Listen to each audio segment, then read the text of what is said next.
विजय की और आगे द्वारका जी विराजे हैं। द्वारका जी में आपकी 60वीं बैठक जी विराजे।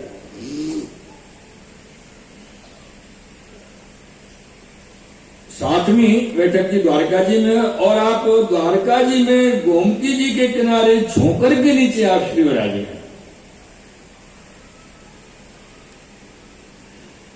जब आप झोंकर के नीचे विराजे, वह समय श्री द्वारका नाथ जी आप के पास मिलवे पधारे।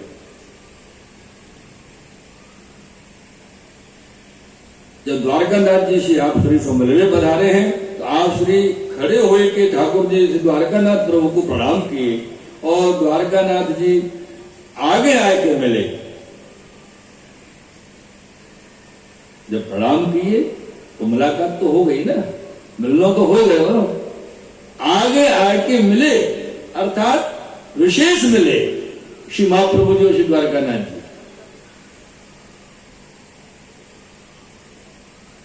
जब आगे आके मिले तब श्री आचार्य जी प्रभु सो कही जो इतना परिश्रम किए हो, क्या आवश्यकता है, क्यों किए आप? ताते मिलो को तो मैं यहाँ आयो हूं, आपके दर्शन को आवती हो। तो श्री द्वारकानाथ जी कहें जो आप इतना परिश्रम करके यहाँ पधारे और हम सामने से आए तो यहाँ में कहा बड़ो श्रम भयो। एक बात है, बड़े स्नेह सो श्री द्वारकानाथ जी ने महाप्रभु जी सो कही, अब तो आप चातुर्मास यहीं करियो, अर्थात 4 महीना तो आपको यहाँ विराजनो ही है, ऐसी आप कहे श्री द्वारकानाथ जी। तो चातुर्मास करने की आप आज्ञा की तो श्री आचार्य तरण श्री महाप्रभु जी आप श्री सो कहे कि आप जो कहोगे सोई हुए हो, आप जासो प्रसन्न हो वही करेंगे, ऐसे श्री महाप्रभु जी आप। तब श्री द्वारकानाथ जी आप प्रसन्न होकर आज्ञा किए जो मंदिर में वेगी पधारो।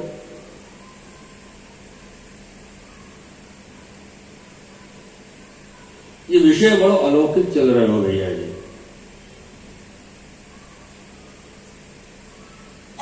लेकिन यह स्नेहाधिक्षता ऐसी, इतनी स्नेहाधिक्यता है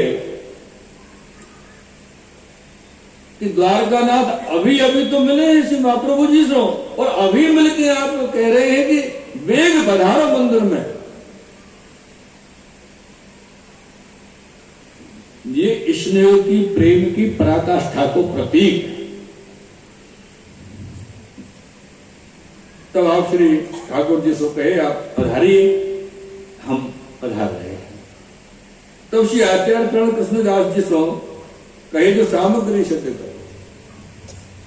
तब आप श्री कृष्णदास जी सामग्री सिद्ध किए।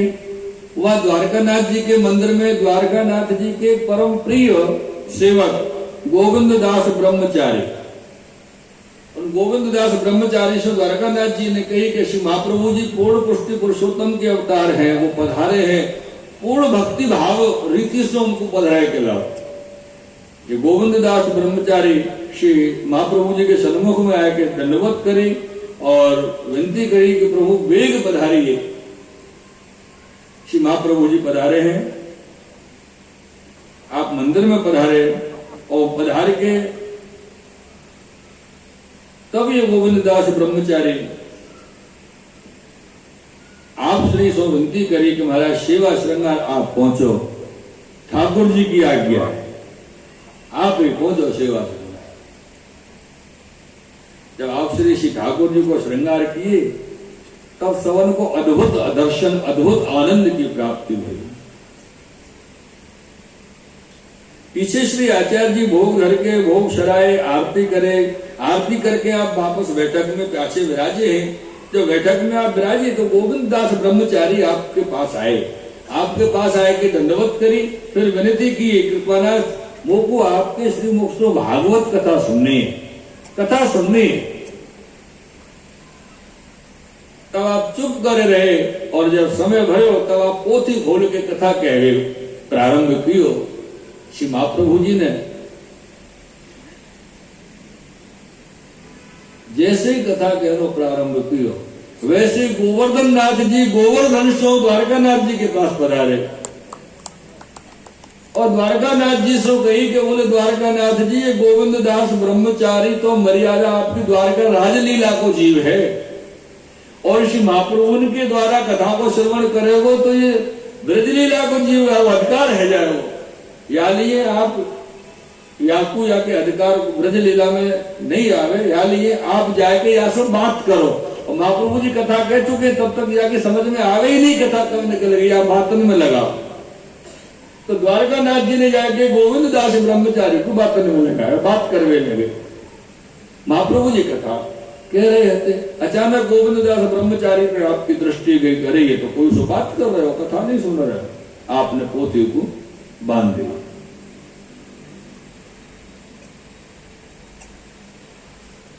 और दूसरे दिन जब गोविंद दास ब्रह्मचारी ने विनती करी कथा की, तो आप नहीं किए।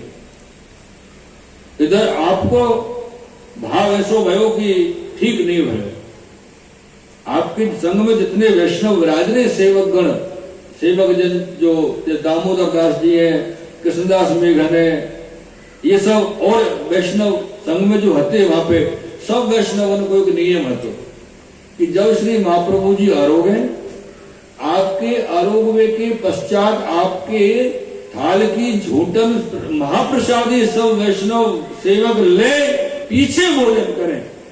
अगर आप श्री की झूठन प्रसादी महाप्रसादी न मिले तो कोई सेवक भोजन ही न करे, ऐसा नियम सबने ले रखे। वादना महाप्रभु जी की आज्ञा दामोदर दास जी सो भई कि आज कोई को झूठन मत दीजो। दामोदर दास जी थाल लिए और माज के साफ करके धर दिए। कोई को झूठन नहीं मिली, झूठन नहीं मिली तो कोई ने भोजन प्रसाद ही नहीं ली। दूसरा दिन है, दूसरे दिन जब श्री आचार्य चरण श्री द्वारकानाथ जी के मंदिर में पधारे, तब द्वारकानाथ जी ने आचार्य जी से कही, बोले आप ऐसो किए, अपने सेवकन को झूठन नहीं दिए, तो या में बेचारे सेवकन को क्या अपराध है, आप उनको क्यों दंड दिए? अरे वाह, ये ब्रह्मचारी सो या तो मैं बात कर रहे हो, मोसू तो ये बात गोवर्धन नाथ जी ने आज तो मोसू आज्ञा करी।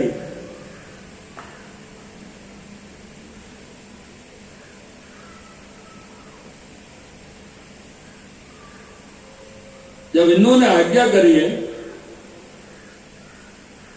कि आप बातन में लगाओ, बात करो, गोविंद दास ब्रह्मचारी सुन जाए के, नहीं तो ये ब्रजलीला को अधिकारी है जाएगा, ये तो आपकी राजलीला को जीव है। तो मैंने वास्तव बात करी गोवर्धन नाथ जी की आज्ञा से, आप या को दंड अपने सब सेवकन को काहे दिए। ऐसे सुनकर श्री महाप्रभु जी मुस्कुराए, बड़े प्रसन्न भये। और जब वापस पुनः अपनी बैठक जी में आप विराजे, तब आप श्री दामोदर दास को आज्ञा किए, बोले दंगला आज इसमें झूठन सब को दीजो। क्यों बतो? कहा कहे श्री महाप्रभु जी, बोले दमला तुम्हारी सिफारिश बड़ी ठोर से भई है, ऐसे श्री महाप्रभु जी कहे। दादन के फिर झूठन सबको प्राप्त हेवे लगी। और जब आप कथा कहने को पधारे, जब कथा कहवे लगे तो सुबोधनी जी को फल प्रकरण कहे, बड़ो रसावेश है। अब आचार्य चरण फल प्रकरण को प्रसंग कह रहे हैं। जितने आपके सेवक गण हते श्रोता वाजे के कथा सुन रहे, आपके निज प्रकर इतनो रसावेश भयो कि कोई को भान ही न रहे। इतने में बादल आए, बारिश हैवी की स्थिति बनी। बादल हैवी की जब स्थिति बनी, बादल आए, बारिश आई, तो महाप्रभु जी अपने मन में विचारे कि कथा में तो रसावेश भयो है, सब सेवक रस में है। अगर बारिश आई तो सबको रस भंग हो, रस टूट जाएगा, आवेश चलो जाएगा। ऐसो आपने विचार कियो ही हतो कि आपके मंतव्य को, विचार को जान के भगवान शेष अपने 1000 फलन को फैला के वहां खड़े हुए गए। ऐसा आपको प्रताप है। और खूब बरसात होती रही। 4 घड़ी ताई वर्षा भाई।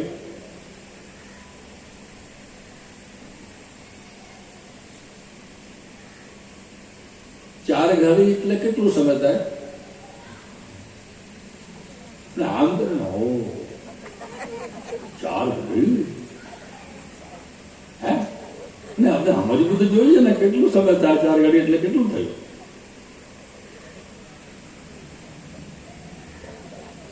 નથી ખબર?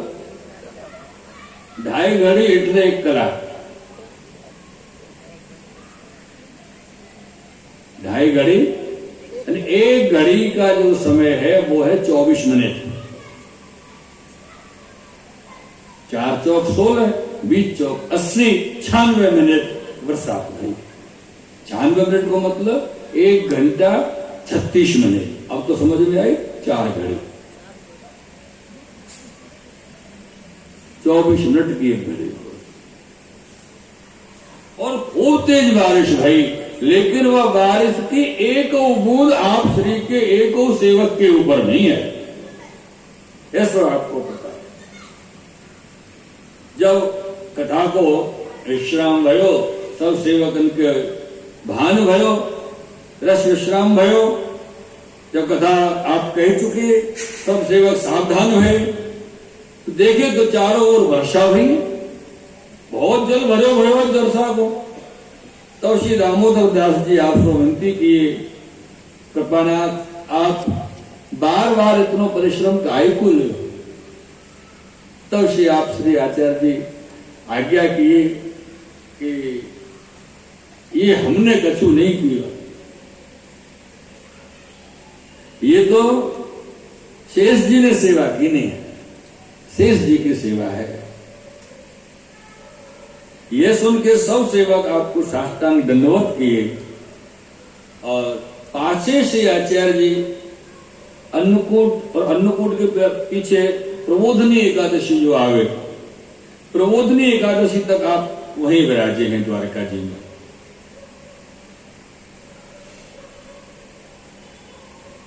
अपन सब मिलके श्री द्वारका जी की बैठक में आचार्य चरण श्री महाप्रभु के सन्मुख चल के